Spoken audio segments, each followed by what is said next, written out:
Chapitre 20. Emma n'aime pas les robes. 11h du matin. Belle journée ensoleillée de début août.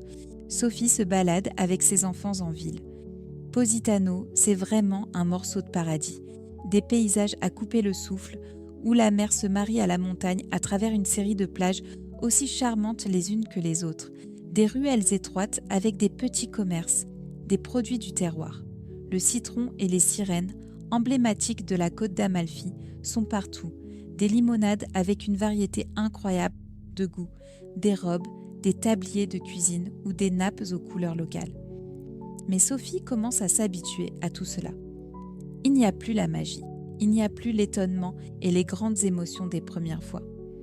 Elle aperçoit une robe avec des volons, une robe de petite fille. Elle entre directement dans le magasin et demande à sa fille d'essayer la robe.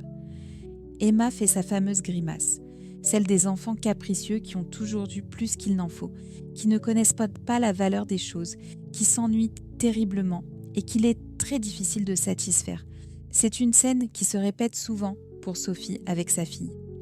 Elle voudrait lui acheter toutes les belles robes qu'elle voit dans les vitrines. Quand elle était plus jeune, la petite acceptait et mettait, bon gré, mal gré, toutes les robes qu'achetait sa mère. Maintenant, elle a grandi et elle ose s'opposer à sa mère. D'ailleurs, elle le fait presque systématiquement. On dirait qu'elle dit non à toutes les robes que sa mère choisit, juste pour dire non. Comme à chaque fois, Sophie s'énerve et essaie de convaincre sa fille que la robe est très jolie. Elle finit par l'acheter, mais sa fille ne la mettra jamais. À chaque fois, c'est une bonne scène de ménage, avec des cris et des crises de pleurs. Benoît ne comprend pas l'obstination de sa femme. Pourquoi elle complique les choses? Elle peut très bien donner la robe à une association caritative. Elle sera utile pour une autre petite fille. Sophie pense que Benoît ne comprend rien à rien. La robe, elle la voulait pour sa fille, sa propre fille. C'est peut-être la robe qu'elle aurait aimé mettre quand elle était petite. En tout cas, elle en a marre de cette situation et commence à lâcher du lest.